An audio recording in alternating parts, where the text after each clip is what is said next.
senadoras, senadores, queria cumprimentar todos que me acompanham pela rádio, TV Senado e, de modo especial, a população do meu estado. Dizer que estamos passando por um período também de tensão. O governador Tião Viana está muito atento com as autoridades policiais para que não se repita aquilo que estamos vendo em outras capitais e, no nosso estado, aquilo que estamos vendo em muitos outros estados.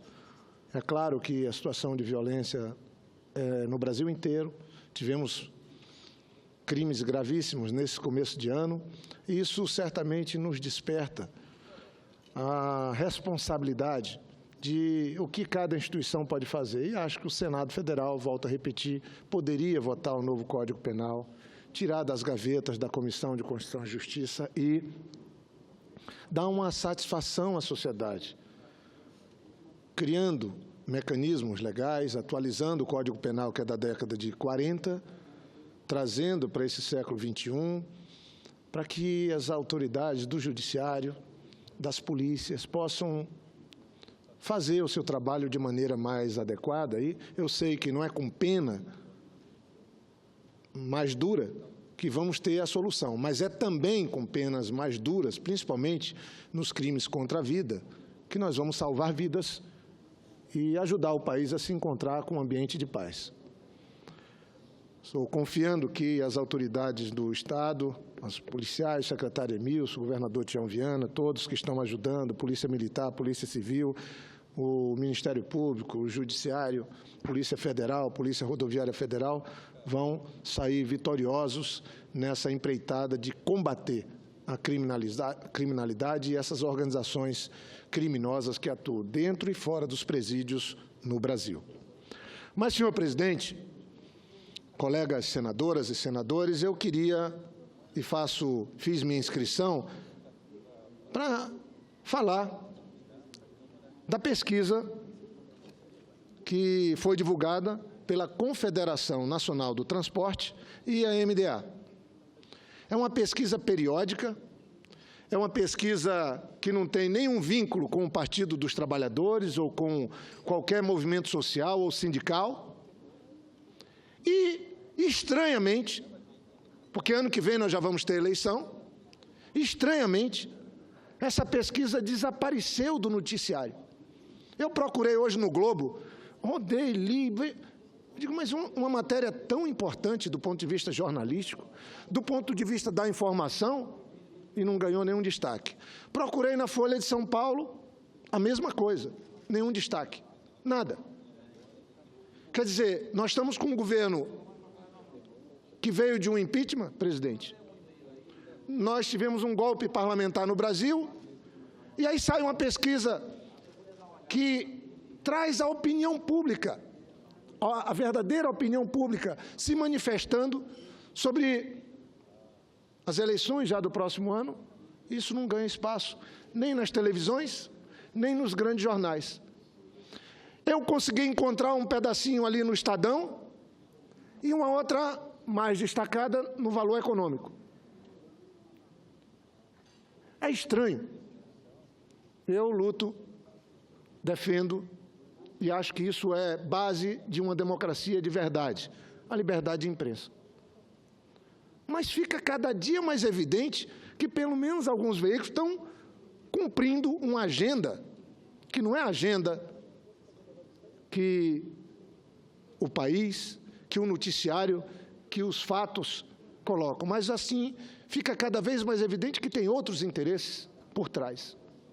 Eu falei aqui ontem que essa pesquisa mostra que o povo não é bobo. Vejam, quem nesse país tem sofrido um massacre, uma perseguição maior do que o ex-presidente Lula?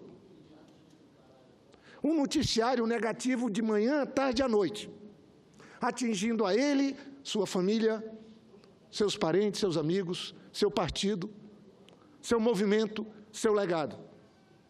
Ninguém.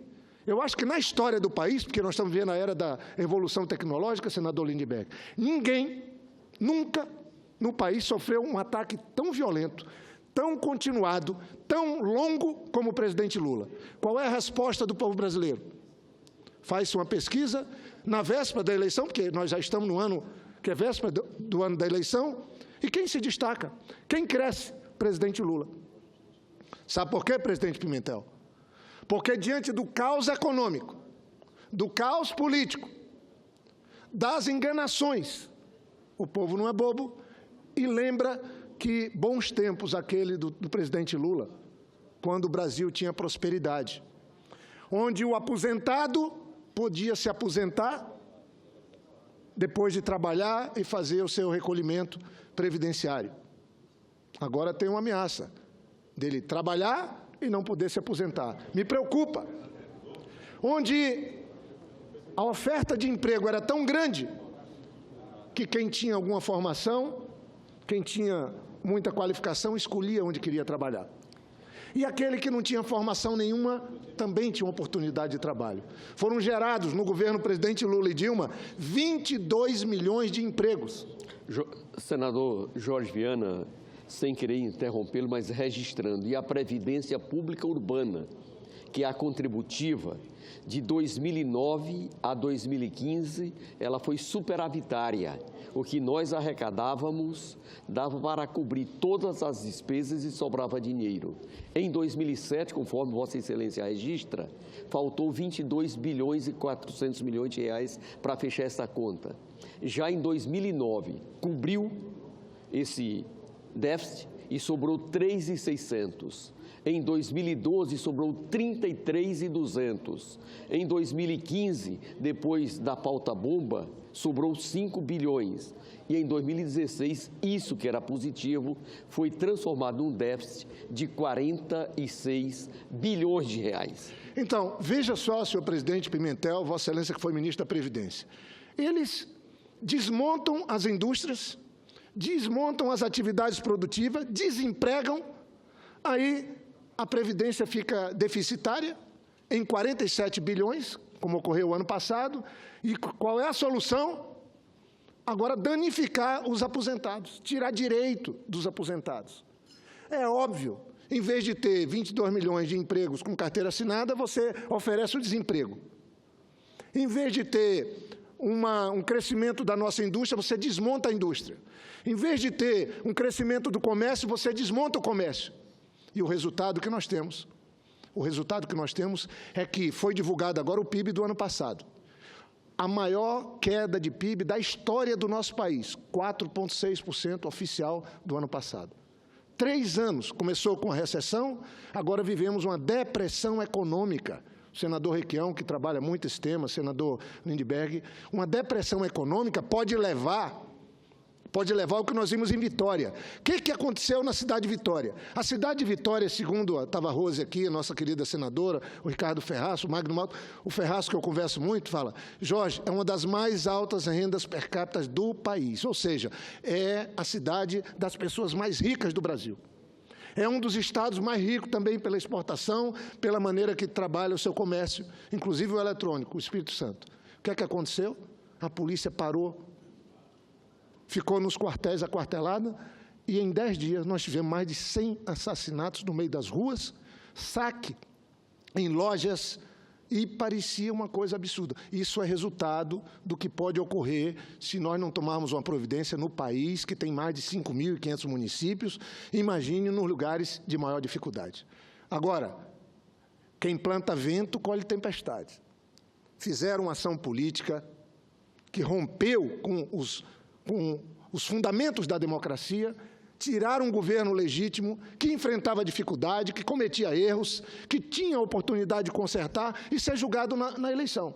Botaram um governo e o mais grave, se não quisessem botar a avaliação do presidente Lula, que está na espontânea com 30%, 32%, dependendo do cenário, veja bem, o outro grande e fiel depositário dos votos da última eleição, o senador Aécio Neves, que, junto com seus companheiros, e o PMDB articularam o impeachment, ele perdeu o capital político que tinha, hoje está perdendo para o Bolsonaro, que é representante não é da nova direita, da direita radicalizada do país, que agora nós temos uma direita assumida, aquela intolerante, aquela que quer matar, aquela que não admite a controvérsia, que não admite uma convivência democrática. Mas o mais grave, para poder dar a palavra ao Lindbergh, é que Aécio perde para Bolsonaro, governador Alckmin perde para Bolsonaro, e a queda da popularidade do governo Michel Temer ninguém fala. Em outubro de 2016, Michel Temer tinha 14% de aprovação e 36% o desaprovavam. Agora, passou para 10% os que aprovam e passou para 44% os que desaprovam. Eu não sei, essa base tão grande que nós temos no Congresso de apoio, se vai se sustentar até o ano que vem, porque a eleição vai ser ano que vem. E eu não sei se a fidelidade vai ser o governo que está aí ou ao povo brasileiro que está dizendo que não quer esse governo que está aí. Ouço o Lindbergh. Eu quero cumprimentar Vossa Excelência, senador Jorge Viana, que está comentando, apesar da grande mídia, dos grandes jornais. Eu vou ler aqui algumas matérias que foram nas colunas do Merval, aqui do Vinícius da Folha e também aqui do Estadão, o Toledo, que fazem nas suas colunas comentários, mas os jornais, lamentavelmente, não deram importância. Pois bem, essa pesquisa aqui, eu vou dar só o primeiro cenário aqui. Lula 30,5, Marina 11,8, Bolsonaro 11,3, Aécio 10. Eu estranhei hoje pela manhã porque eu vi um pronunciamento do senador Aécio, uma entrevista, falando sobre essa pesquisa. Ele dizia duas coisas, que a falta de popularidade do Temer, isso não importa, é irrelevante. Como irrelevante?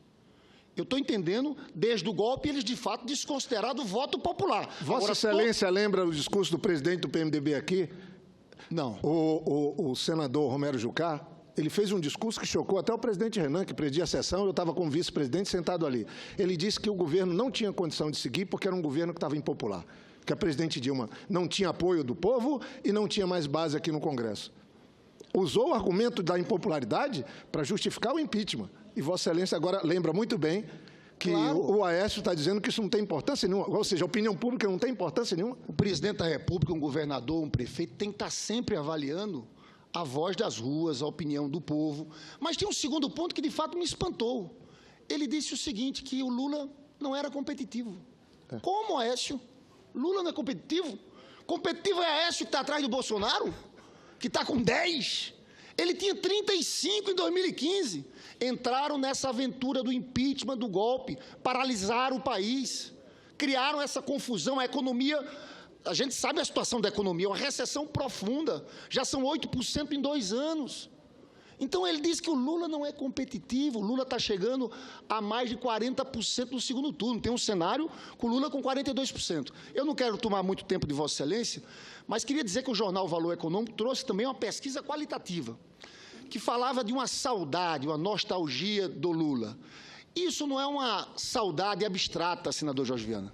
É a memória de um período onde houve inclusão social, onde houve distribuição de renda, onde houve crescimento econômico. Eu encerro dizendo, por exemplo, que agora a Avenida Paulista está ocupada. Eu quero trazer minha solidariedade ao MTST, ao Guilherme Boulos. Por que está ocupada? Porque desvirtuaram Minha Casa Minha Vida completamente. Acabaram com a faixa 1. O Guilherme Boulos ontem dizia, transformaram um programa de moradia popular em programa de crédito imobiliário. Então, é por tudo isso, pelo desmonte dos direitos, do Estado do bem-estar social, que o presidente Lula está crescendo nas pesquisas. Eu cumprimento Vossa Excelência pelo pronunciamento. Eu agradeço, incorporo com muita satisfação a parte de Vossa Excelência. Eu queria, então, fazer aqui um rápido comentário da coluna do Roberto Pompeu de Toledo no Estadão. Ele diz, a pesquisa foi uma má notícia para Temer e ainda pior para o PSDB. Diz no Estadão o colunista. Tucano, mais bem colocado nas intenções de votos para presidente, Aécio Neves, foi ultrapassado por Jair Bolsonaro na pesquisa espontânea. 7-2. Parece até aquele Alemanha e Brasil 7-1. 7-2. É grave, porque Vossa Excelência está falando de 2015, eu queria falar de 2014. O senador, nosso colega, eu lamento a ausência, mas estamos fazendo aqui um debate absolutamente puramente político, ele teve quase a metade dos votos do Brasil. E para onde foram esses votos? quase a metade entrou, talvez, numa canoa furada, embarcou num projeto que está sendo um desastre para o país. Um desastre para o país, que é um governo que não passou nas urnas, que não pode adotar as medidas e está refém do que se chama de mercado. E olha que eu sempre sou ponderado, e serei sempre. Eu quero trabalhar na solução para o nosso país. Nunca vou trabalhar para derrubar governo de ninguém. Mas eu estou fazendo um registro, porque eu pensava que ia ver no noticiário, porque se fosse o resultado mostrando o crescimento de alguém do PSDB, de alguém do PMDB, de alguém do Democratas, estaria na capa dos jornais, todos os analistas da Globo News, de todos os comentaristas de tudo que é jornal, estariam gastando o dia inteiro fazendo comentário nessa pesquisa. Essa pesquisa foi feita por uma organização, que é a Confederação Nacional do Transporte, que tem vínculos, né, é do Sistema S, mas ela tem vínculos com esse modelo de política econômica e de governo que está aí. Não é uma pesquisa feita por organizações ligadas à esquerda, ou ao PT, ou ao mesmo movimento sindical ou social.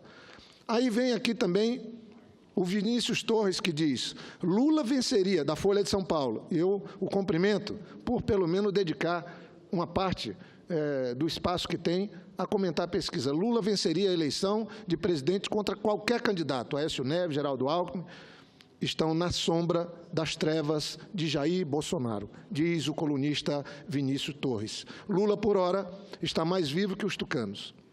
Então, eu queria aqui ver também o próprio Merval Pereira, que é um importante comentarista e é quem, de certa forma, dá o tom no noticiário da Rede Globo de televisão.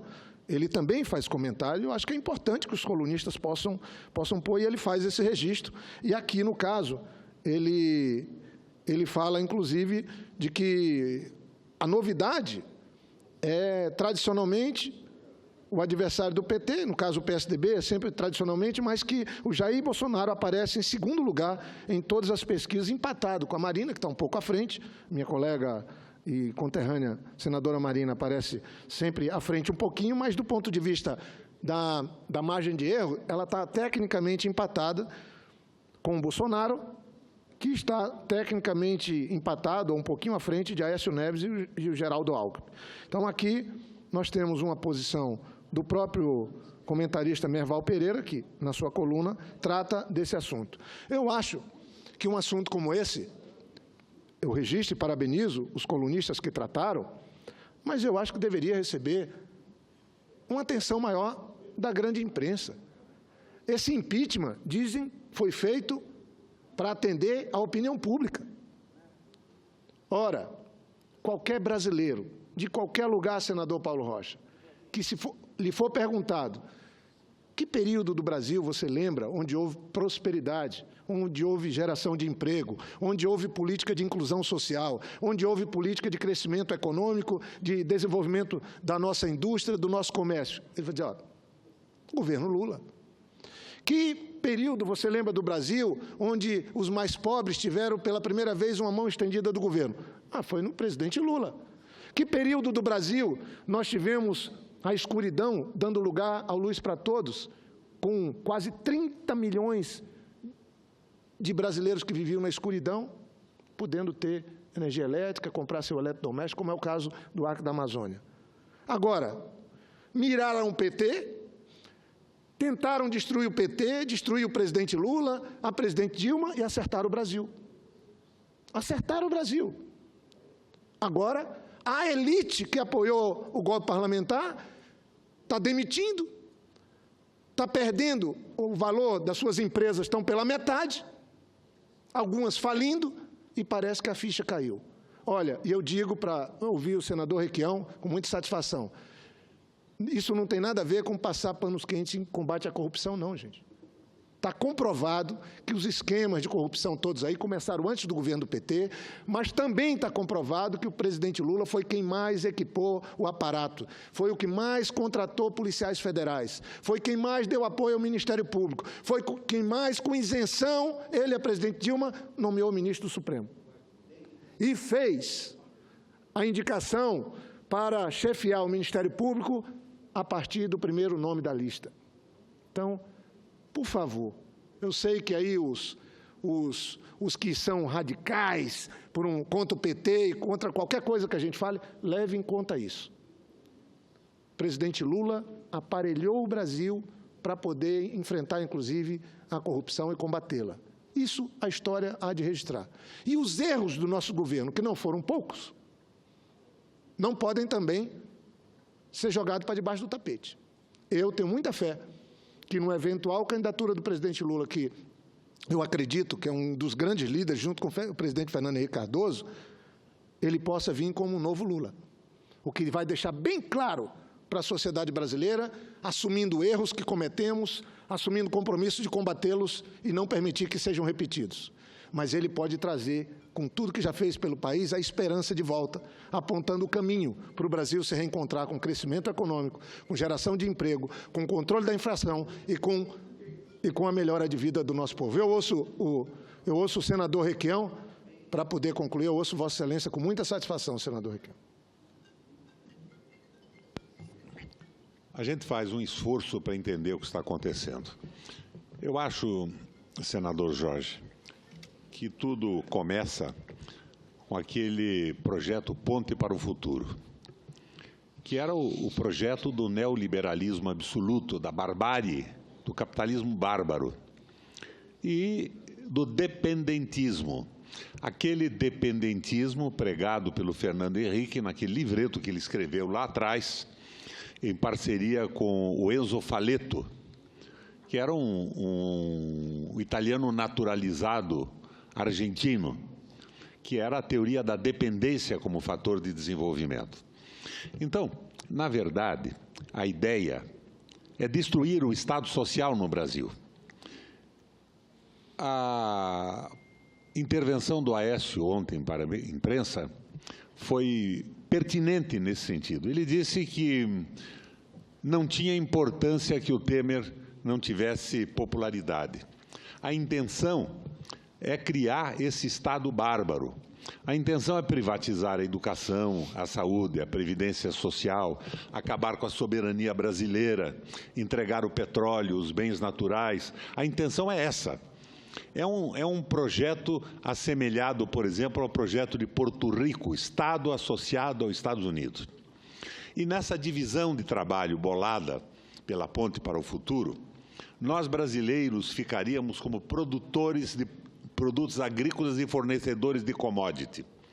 Impostos baixos, salário aviltado, nenhuma garantia social. É uma espécie de um projeto chinês. E nós estaríamos reforçando esse Brasil ruralista de produção intensiva. Produção intensiva mecanizada, alta tecnologia e um nível de empregos muito baixos. Mas eles imaginavam também, pensando no modelo chinês, que liquidando todos os impostos, eliminando quaisquer barreiras aos lucros, eles teriam um projeto semelhante ao da China, que capitais norte-americanos, financeiros norte-americanos, viriam para o Brasil e viabilizariam, providenciariam, de certa forma, um crescimento rápido de empregos. Mas esse é um projeto que está falido no mundo. Faliu com a vitória do Donald Trump, faliu com o Brexit, com a saída da Inglaterra do mercado comum europeu, faliu quando a Itália derrotou a reforma constitucional que dava poder ao capital financeiro. Aliás, senador Jorge Viana, eu não falo mais em imperialismo norte-americano, porque os Estados Unidos está sendo vítima do imperialismo do capital financeiro que liquida os seus empregos internos.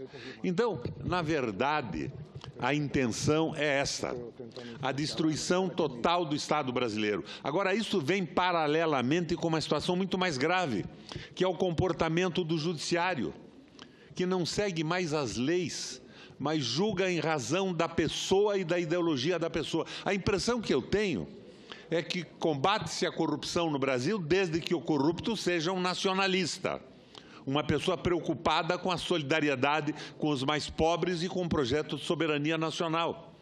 Se não, existe a absolvição completa, a indulgência plenária. O Lula não podia ser ministro, o Jucá pode. O sigilo da Dilma e da Marisa podiam ser quebrados com o beneplácito do Judiciário. O da Marcela Temer não pode. É claro que nenhum deles poderia, do ponto de vista do direito brasileiro. Então, nós estamos vendo um movimento das pretensas elites para destruir um projeto de soberania nacional. Mas está chegando no fim. 4,3% de redução do PIB nacional é uma coisa sequer inimaginável há alguns anos atrás, alguns meses atrás. E a coisa está chegando a um ponto em que o que a Globo e a Globo News vendem na tela da televisão é contestado pela realidade que entra pela porta e pela janela da casa dos brasileiros. Eu aproveito aqui para cumprimentar o Boulos e o seu pessoal que está fazendo uma demonstração pacífica de protesto. E acredito, senador Jorge Viana, que esse período está chegando ao fim. Obrigado, senador Requião. Eu peço só um tempinho porque foi muito importante ouvir o senador Requião. Eu queria, senador Requião, agravar os dados que Vossa Excelência trouxe. O desmatamento, senadora Gleisi, Vossa Excelência, que foi chefe da Casa Civil, estava em 5 mil quilômetros quadrados, está chegando em 8 mil quilômetros quadrados. Está afetando as metas que o Brasil assumiu de redução das emissões a partir de políticas públicas de controle do desmatamento, que a ministra Isabela, que a ministra Marina, que nossos governos fizeram valer. Até isso. Agora, o mais grave que eu queria dizer, senador Requião, senadora Gleisi, colegas, eu li ontem uma declaração do ministro da Fazenda, Henrique Meirelles, dizendo que em 30 dias o Brasil vai legalizar a venda de terra para estrangeiros.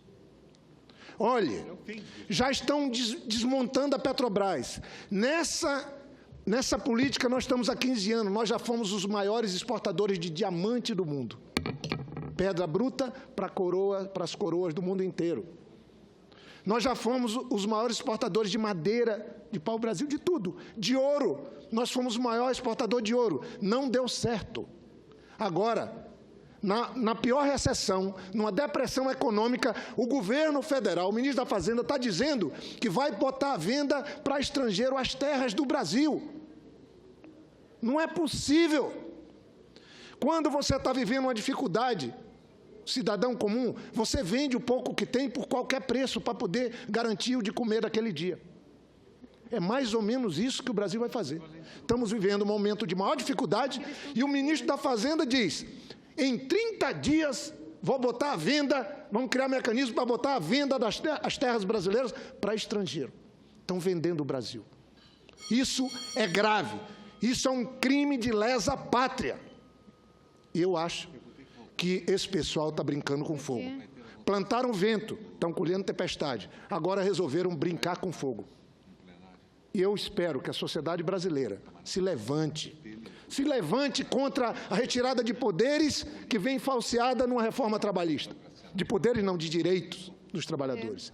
Se levante contra uma reforma da Previdência que vem falseada de solução para a crise, mas tentando resolver uma crise política e econômica que eles criaram, danificando de morte aqueles que trabalharam a vida inteira. Eu queria concluir, senhor presidente, dizendo que todo esse aparato, que é importante, devemos apoiar, de combate à corrupção, ele deveria fazer com que o Brasil mudasse de nível. Eu mesmo vou sugerir a presidente Lula, vou discutir dentro do meu partido, nós deveríamos estar propondo. O presidente Lula tem que assumir sua candidatura, mas uma candidatura que traz solução para a crise que o Brasil está metido. Por exemplo, combate à corrupção.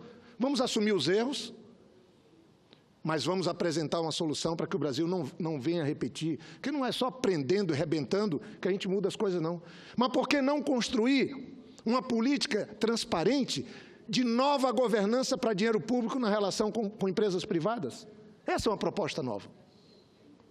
O Brasil estabelecer, no século XXI, critérios de que toda relação de dinheiro público, que é do povo, que é da sociedade, com iniciativa privada em obras ou investimentos, transparência, mecanismo que não permitam que quadrilhas se montem para saquear o dinheiro público. É um exemplo. Por que não fazer? Isso seria um legado da Lava Jato, isso seria um legado do país depois desse importante combate à corrupção que nós estamos vivendo. Mas por que também não fazermos algo na parte política? Não acredito que o Ministério da Fazenda, que já vai completar 1 ano, vai encontrar solução para a crise econômica, porque as propostas que eles põem é veneno, não é remédio. Não acredito. Então, nós deveríamos também trazer a solução para a política. É com a boa política que nós vamos mudar o Brasil. Foi assim que o presidente Lula trabalhou e mudou o Brasil para todos, para os adversários, para aqueles que nos traíram, mas fez com que todos os setores do Brasil, todas as regiões do país cresceram. Quer dizer, no governo do presidente Lula, o crescimento econômico era de 7,5% no ano. Agora a queda do PIB é de 4,5% no único ano. O povo brasileiro não aguenta. Acho que a parte política cabe a nós. Não dá para viver num país com 32 partidos, desmoralizados, enfraquecidos. Deveríamos tomar, e aí seria um outro legado da Lava Jato, desse tempo que o Brasil está vivendo. Por que não fazermos uma radical mudança nas regras políticas do Brasil? Quem sabe com uma constituinte exclusiva, onde aquele que se candidatar não pode ocupar cargo. E aí faríamos uma mudança, moralizaríamos a política, e a política moralizada e nova faria as mudanças que o Brasil precisa. Com cada poder no seu espaço, com a sua autonomia e com sua força. E não uma transferência, uma desmoralização, porque eu tenho receio de estar impondo o presidente Michel Temer refém. Isso é perigoso. Eu concluo, senhor presidente, agradecendo a oportunidade e dizendo que essa pesquisa, ela faz valer a opinião pública. E muitos agiram, fizeram a maldade, destruíram o nosso governo, tentaram destruir o presidente Lula em nome, falseando a opinião pública. A opinião pública está se manifestando. Ela não quer esse governo, não quer essa forma que estão operando a política no Brasil, e ela lembra que Lula é quem pode ser a solução para os problemas que o Brasil enfrenta hoje e que se reflete no dia a dia de cada um dos 200 milhões de brasileiros. Obrigado, presidente.